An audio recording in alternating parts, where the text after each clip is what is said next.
बिस्मिल्लाहिर्रहमानिर्रहीम। अस्सलाम वालेकुम। एक तरफ साबिक वज़ीर आज़म इमरान खान अगले जुमे को लॉन्ग मार्च की तारीख का ऐलान करने जा रहे हैं, दूसरी तरफ वज़ीर आला पंजाब चौधरी परवेज इलाही बज़ैर डबल गेम करते दिखाई दे रहे हैं। मुक़्तदर हलकों के कदमों में किस तरह ढेर हुए हैं, बड़ी आम तफसील है जो आपके सामने रखनी है। एतजाज एहसन ने खान न्यायालय के इलेक्शन कमीशन ऑफ पाकिस्तान के फैसले को उड़ा कर रख दिया है।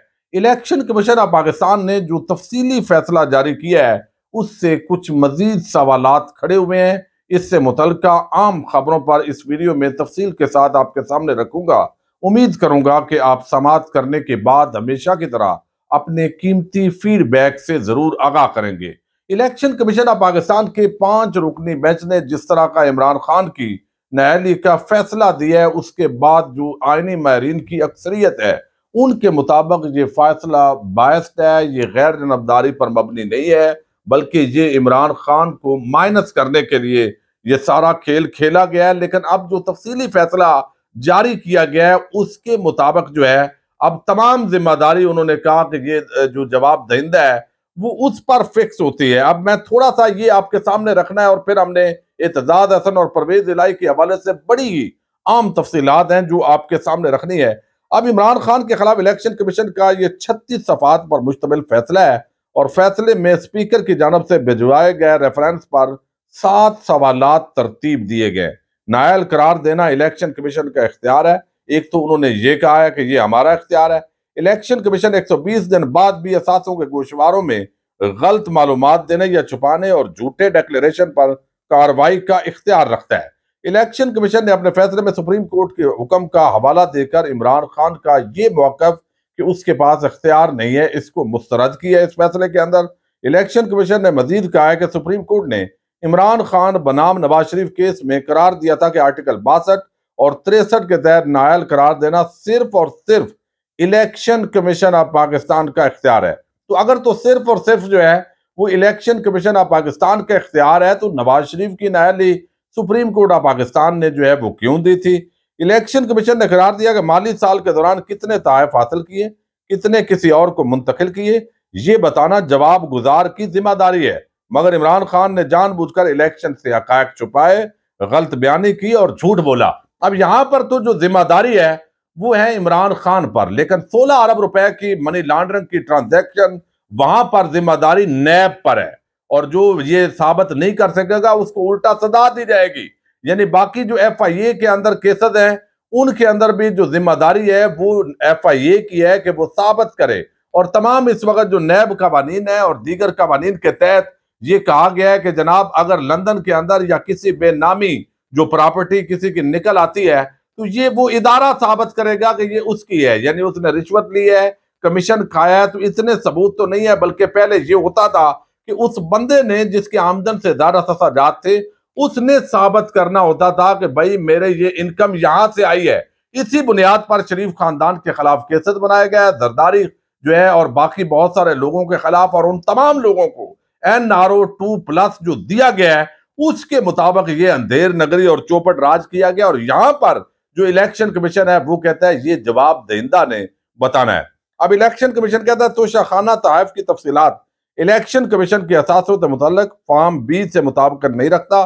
तहफ़ कितने में बेचे, किसको बेचे, कब बेचे, इमरान खान की दी गई तफसीलात स्टेट बैंक की जानब से फराहम किए गए रिकॉर्ड से मुताबिकत नहीं रखती। इमरान खान ने एतराफ़ किया कि उन्होंने तहफ़ बेचे, रकम कैश में ली, चालान भी दिए कि रकम बैंक में आई, मगर जो रकम बैंक में आई वो असल रकम के निस्फ से भी कम है। अब इसी तरह मालियत जो है उसका जिक्र किया गया। काबीना डिवीजन जो है उसके मुताबिक इमरान खान ने घड़ी, नेकलेस, ब्रेसलेट, अंगूठी, बालियां और कारपेट के तहफ़ भी अपने पास रखे, मगर उनकी तफसील इलेक्शन कमीशन को नहीं दी गई। इमरान खान करप्ट प्रैक्टिस पर आइन के आर्टिकल 63(1)P के तहत नायल करार पाए, वो अब रुकन कौमी असम्बली नहीं है और उनकी निशस्त खाली करार दी गई है। अब ये इसी तरह इलेक्शन एक्ट का जो है सॉरी वो भी इतलाक किया गया है। तो ये जो जिस तरीके से इलेक्शन कमीशन ऑफ पाकिस्तान ने फैसला दिया और उन्होंने कहा ये हमारा इख्तियार है, सुप्रीम कोर्ट ऑफ पाकिस्तान या किसी को भी बगैर उनका ये तासर है कि ये इख्तियार नहीं है, तो इस पर एतजाज एहसन जो है वो ज़ाहिर सीनियर कानूनदान है और उन्होंने बड़े सवालात खड़े किए हैं। और वो कहते हैं कि लंदन में ये इमरान खान के खिलाफ फैसले लिखवाए जा रहे हैं। इलेक्शन कमीशन के पास किसी को नायल करने का कोई इख्तियार नहीं है। इलेक्शन कमीशन का फैसला बदनीयती पर मबनी है। और फिर उन्होंने कहा कि इमरान जो पूरा मामला है, ये जिस तरह दो नंबरी हो रही है, उसको उन्होंने खुलकर बयान किया है। शरीफ खानदान हमेशा से जो उनको NRO मिलते हैं उसका भी उन्होंने जिक्र किया है। तो एक जैसे सलमान अकरम राजा, साबिक अटारनी जनरल मंसूर अनवर और अभी एतजाज एहसन एक सीनियर मंजे हुए कानूनदान है। आप उनकी सियासत से इख्तलाफ कर सकते हैं, लेकिन वकालत के अंदर एक बड़ा नाम है। अब ये तमाम जो आम नाम है वो ये वादे कर रहे हैं कि ये इलेक्शन कमीशन ऑफ पाकिस्तान का इख्तियार नहीं है। अब ये तय तो अदालत ने करना है, जो कल इस्लामाबाद हाई कोर्ट के अंदर चूंकि इंतहाई आम समात है और चीफ जस्टिस अतर मिनल्ला वो अगले चंद दिनों के अंदर हो सकता है सुप्रीम कोर्ट ऑफ पाकिस्तान के अंदर, चूंकि एक नया फड्डा पड़ गया है। वैसे तो कंफर्म है, तकरीबन उनके नाम पर इख्तलाफ नहीं है, तो उन्होंने सुप्रीम कोर्ट ऑफ पाकिस्तान का जज बन जाना है। अब ये इमरान खान के लॉन्ग मार्च से पहले अगर वो सुप्रीम कोर्ट के जज बन जाते हैं, यानी बन तो जाएंगे, लेकिन अगर वो चार्ज लेते हैं तो इसका मतलब है कि पीछे जो इस्लामाबाद हाई कोर्ट है वो जजेस तो बड़े ही मुअज़्ज़ज़ हैं, लेकिन वहां से इस तरह का जो इंसानी हकूक का और ह्यूमन राइट्स के जो बाकी इशूज हैं, फ्रीडम ऑफ एक्सप्रेशन, जमहूरी रवायात, इन पर शायद रिलीफ जो है वो ना मिले। तो एतजाज एहसन ने इलेक्शन कमीशन ऑफ पाकिस्तान के फैसले को बायस्ड सिर्फ करार नहीं दिया, बल्कि ये भी बताया कि लंदन से ऐसे लगता है कि ये फैसले लिखवाए जा रहे हैं। और ये वही बात की है उन्होंने जो इमरान खान का दरअसल इस इलेक्शन कमीशन के हवाले से मामला है, तो उन्होंने पूरी तरह इस फैसले को जो है वो उड़ा कर रख दिया। लेकिन मैं आपको तफसील के साथ बताना चाहता हूं कि कल एक खबर आई और उस वक्त ये सीरियस नहीं लिया गया, और वो थे ख्वाजा आसफ। ख्वाजा आसफ ने एक बड़ी आम बात की और उसके अंदर वजन कब पड़ा मैं वो आगे आपको बताता हूं।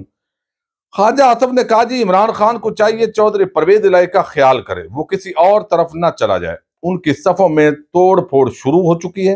पंजाब हुकूमत वाला सिलसिला ज्यादा देर चलने वाला नहीं है। लोग नई पनाहगाहें ढूंढेंगे और नए इत्तेहाद बनेंगे। इमरान खान को इस चीज का ध्यान रखना चाहिए। इमरान खान के खिलाफ जो फैसला आया है और जो इसकी पोजीशन होगी, ऐसे में चौधरी परवेज इलाही उनके साथ क्या खड़ा रहेगा। एक सियासी कारकुन की हैसियत से उनको खबरदार करना चाहता हूं कि पंजाब असम्बली वाला सिलसिला ज्यादा देर चलने वाला नहीं है, क्योंकि आइंदा आने वाले सियासी हालात बहुत लोगों के बारे में नहीं होंगे और वो और पनाहगाहें ढूंढेंगे, नए इत्तेहाद बनेंगे।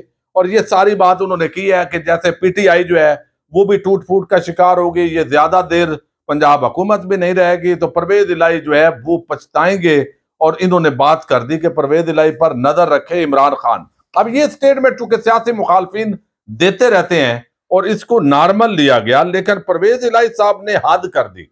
और हद ऐसे की कि उन्होंने, चूंकि इस वक्त आपने देखा फैटफ की ग्रे लिस्ट से पाकिस्तान निकला, और जब निकला तो इसका जो क्रेडिट किसको देना है ये चक्कर चल गया और टीवी चैनल्स को बगैर ऐसे लगता है कि हदायत दी गई। तमाम एंकर्स ने एक मुहिम चलाई और सारा जो क्रेडिट है वो army chief general Qamar Javed Bajwa के नाम पर लिख दिया। अब वो एक मुअज़्ज़ज़ इदारे के सरबराह हैं, उसके अंदर कोई मसला बगैर नहीं है, लेकिन चूंकि जमहूरी हुकूमत है और वजीर आजम और उसकी काबीना का ये इख्तियार होता है, और एज ए टीम मेंबर वो आर्मी हो, कोई और एजेंसी हो, कोई और इदारा हो, तो उन्होंने हुकूमत के बिहाफ पर काम करना होता है, ना कि खुद state with in the state का वो जो तासर है बदकिस्मती से ये सिर्फ पाकिस्तान में है।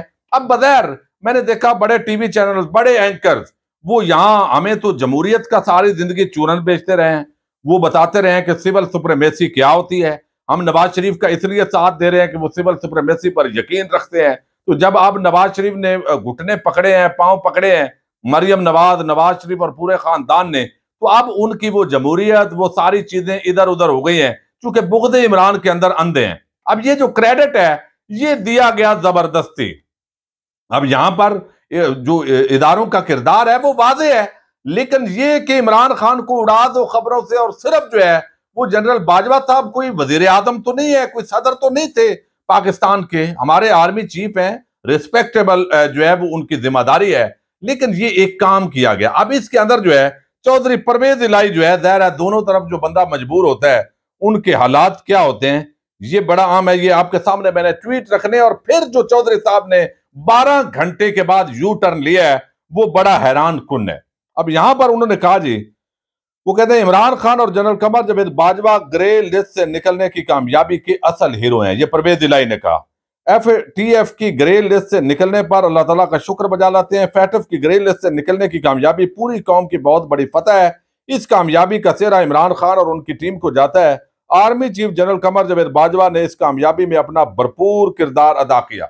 अब ये बात जो है ये बगैर बैलेंस बात थी और इसके अंदर कोई नहीं था, लेकिन ठीक 12-13 घंटे के बाद चौधरी परवेज इलाही ने दोबारा ट्वीट्स की इसी मौजू पर। हालांकि ऐसा नहीं होता, एक मामला था, आपने उस पर ट्वीट कर दी, मामला खत्म। लेकिन आप इस वक्त पंजाब के वजीर आला हैं और सारी जिंदगी चूंकि ये तासर रहा है कि एस्टेब्लिशमेंट जो है उनके साथ ताल्लुकात चौधरियों के बड़े अच्छे होते हैं, लेकिन इस सदा तक मैं समझा हूं ये मुक्तदार हलकों के कदमों में जिस तरह ढेर हुए हैं चौधरी साहब, या उनको किसी ने कहा है कि जनाब ये सिंगल आउट करें, आपने खान साहब जो है उनको भी क्रेडिट दे दिया है, तो आगे जो उन्होंने 12-13 घंटे के बाद रात को ट्वीट्स किए हैं उसने मुझे भी कम अज कम चौंका दिया है कि अगरचे कहा जाता है लेकिन चौधरी साहब पर इतना एतमाद ज़ाहिर है अभी तो रखेंगे। उम्मीद है जैसे मोहनस इलाही साहब ने हमें बड़े एतमाद के साथ बताया, लेकिन जो ख्वाजा आसफ ने बात की वो सीरियस होती दिखाई दी। अब यहां पर जो है वो उन्होंने चौधरी साहब कहते हैं कि जनरल कमर जावेद बाजवा ने इदारों के साथ मिलकर तमाम नुकात पर अमल दरामद यकीनी बनाया और शानदार कौमी कामयाबी में कलीदी किरदार अदा किया। हिंदुस्तान की कोशिश थी कि पाकिस्तान को हर हाल में ब्लैक लिस्ट कर दिया जाए, लेकिन पाक फौज ने इस साजिश को नाकाम बनाया। कौम जनरल कमर जावेद बाजवा को दिल की गहराइयों से शुक्रिया अदा करती है। अब ये फैटफ की बात हो रही है। आगे वो दूसरी ट्वीट में कहती हैं कि जनरल कमर जावेद बाजवा की जाती दिलचस्पी और तसलसल के साथ काविशों के बहस फैटफ के तमाम आदाब वक्त से पहले मुकम्मल किए गए। जनरल कमर जावेद बाजवा ने वो शानदार कौमी खिदमत की जो पाकिस्तान और पाकिस्तानी कौम कभी फरामोश नहीं कर सकती। अब ये एक तो ये हो सकता है कि चौधरी साहब बैलेंस रख रहे थे, चूंकि कि चलें एस्टेब्लिशमेंट के साथ भी इमरान खान के मामलात अगर पॉइंट ऑफ नो रिटर्न पर जाते हैं तो कुछ ऐसी शख्सियात होती हैं जो दोनों तरफ अपना किरदार अदा करती हैं, लेकिन यहां पर तो वजीर आला पंजाब PTI के वोटों पर बनने के बाद जो चौधरी साहब ने की है वो अखीर है, वो बड़ी कंफ्यूज्ड है। यहां इमरान खान को इन 13 घंटे के बाद जो ट्वीट्स की गई हैं उनको निकाल दिया है और सिंगल आउट किया है आर्मी चीफ को कि जैसे वो सदर पाकिस्तान थे या वजीर आजम पाकिस्तान थे। तो इस वक्त जो है वो जितना भानुमती का कुंभा मुसल्लत है, इमरान खान तो कहता है कि उनके एहतसाब के अंदर रुकावट एस्टेब्लिशमेंट थी, इदारे थे और वो चाहते थे आगे चलें और चोरी डकैती इनकी माफी हो जाए। और फिर यहां पर जो बात की गई और उसके तनाजर के अंदर चूंकि वो इदारे के हेड थे तो एक वजीर आजम की हैसियत से उसने जिस भी इदारे को कहा जहां से मुआवनत लेनी थी वो देने के बाद इस तरह की जो है मदा सराई इसने बहरहाल सवालात खड़े किए हैं और वैसे कोई हरज नहीं था, लेकिन इमरान खान को इन 12-13 घंटे के बाद ट्वीट से जो है वो कामयाबी फैटफ का सेहरा निकाल कर सिर्फ सिंगल आउट करके तो आर्मी चीफ को ये क्रेडिट देना, अब ये किसी ने हदायत दी है या चौधरी साहब जो है उनको कोई अगला आईना दिखाया गया है या आगे PTI पर मुश्किल वक्त आ रहा है या कोई इस तरह की चीजें जो भी है, बहरहाल ये बगैर डबल गेम है। अब देखते हैं कि चौधरी साहब इस्तकामत दिखाते हैं या फिर जो है वो मामला जो है वो खराबी की तरफ बढ़ते हैं और एक नया सीन जो है वो जन्म लेता है और लॉन्ग मार्च के अंदर पंजाब हुकूमत की जो कारकर्दगी है उस पर असल में ये तमाम चीजें खुलकर सामने आएंगी। इजाजत दीजिएगा, अल्लाह हाफिज।